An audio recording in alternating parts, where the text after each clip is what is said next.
Mr. Nebenzia. Including their Valentina Nikolaevna Borisenko says how Ukrainian soldiers kicked out women with 2 children from a private home and then used it to lob mortar rounds. And that woman had 2 children. They were kicked out by soldiers with blue armbands. Those are Ukrainian insignias of the Ukrainian army. Marina Vasilyevna testified that she was tortured in a basement by Ukrainian security services. They tied me to a sewer pipe when I found out I was Russian. They beat me, used electric current, raped me, and they threatened to rape my young daughter.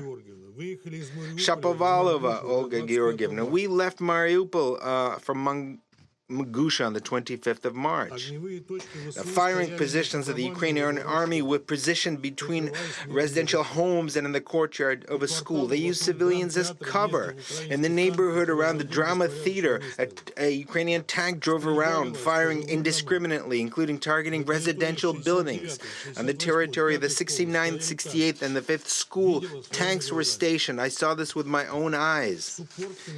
Madam Suportkina Olga Sergeyevna, this is her testimony. In school number 15 of Mariupol, starting from 25th of February, the Ukrainian armed forces took up positions and left on the 7th of March. They directed fire from there. Our building was badly damaged from the shelling. On the 8th and 9th of March, there was intense shelling, intentionally targeting residential homes. Ukrainian soldiers were asked why they're doing it. They replied that until they destroy the entire Russian spirit in whole, they will remain there.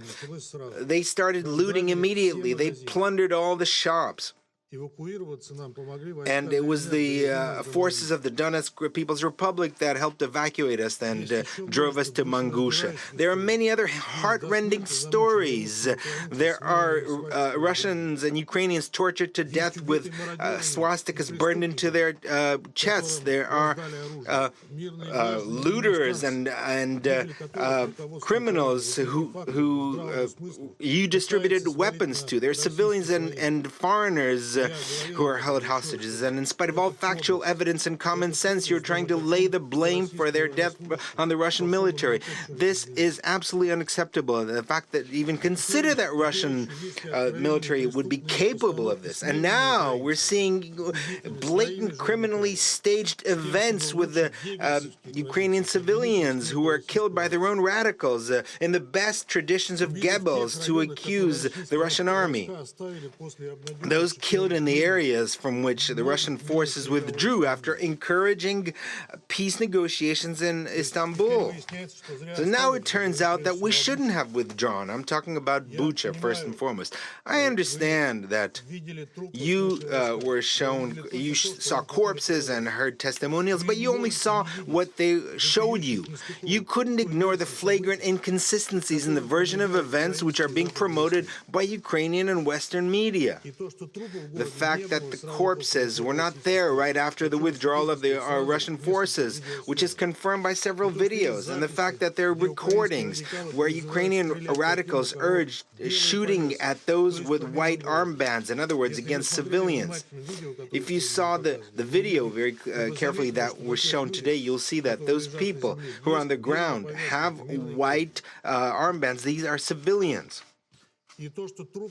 And the fact that the corpses on the video in no way resemble those that could have been lying on the street for 3 or 4 days.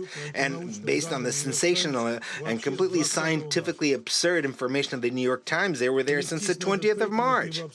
So the only ones who could fall for this fake are absolute dilettantes or our Western partners who don't want to hear anything and have been calling black white and vice versa for a long time now. Unfortunately, these countries don't give a hoot about Ukraine itself. It's simply a pawn in the geopolitical game against Russia, which they will sacrifice easily. But in the meantime, they will try to prolong the conflict by delivering as much weapons as possible and ammunition. But the most important thing is that How have we sunk to such depths of cruelty that nationalists are displaying, for example, those from the Azov battalion? And you, I'm addressing the Ukrainian president, in your interview with the Americans media, you coyly, bashfully state that they are what they are. I really hope that you will reflect on this and hope that you will find a solution to the situation, because it depends only on you. Because we came to you, to Ukraine, not to conquer lands. We came to bring the long-awaited peace to the blood-soaked land of Donbass. Not a truce, but a true, lasting peace. And for this, we need to root out the cruelty, which I mentioned. We need to cut out the malignant Nazi tumor that is consuming Ukraine and would in time begin to consume Russia. And we will achieve that goal. I hope sooner rather than later, because there is no other outcome. We are not shooting against civilian targets in order to save as many civilians as possible. This is precisely why we're not advancing as fast as many expected. We're not acting like Americans and their allies in Iraq and Syria. We're razing entire cities to the ground.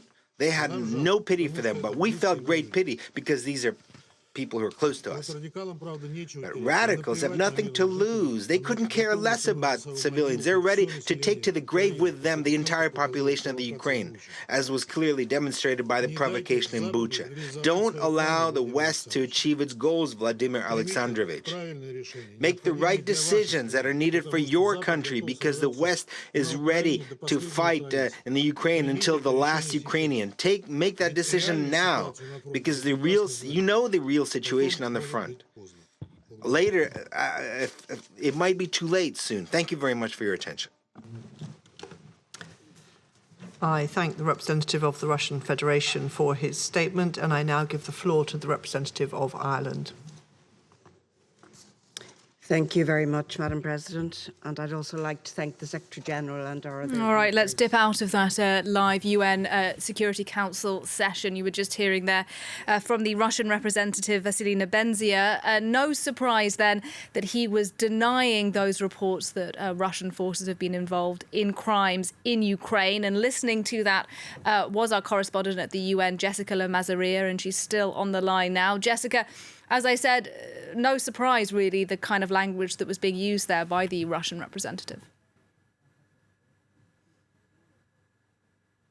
No, Nebenzia, the Russian ambassador, had said that he was going to be presenting evidence that these claims from Ukraine that atrocities have been committed by Russian forces in Ukraine were staged. And that's what he set out to do in this address to the Security Council. And he spoke to Zelensky directly, saying, you should move to the right side. He described Ukrainian forces as radicals with nothing to lose, and essentially said that these images of dead civilians were civilians who were killed by Ukrainians themselves. But other council members and Zelensky as well have been pointing out that, well, there are satellite images to prove this is false, that those corpses were already there when the Russians were still present, and that there have been journalists and independent monitors who have been there to the scene in Bucha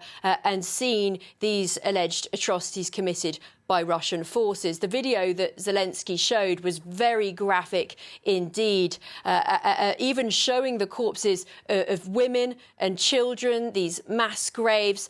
And Zelensky was extremely angry and frustrated as he addressed the Security Council and really asked what the UN is for if it's not able to maintain peace and security. He said that the veto and Russia's abuse of it has essentially led to the veto being the right to die, and that the council ought to be reformed in order for it to be able to do its job properly, or otherwise it may as well be dissolved. It may as well not exist anymore.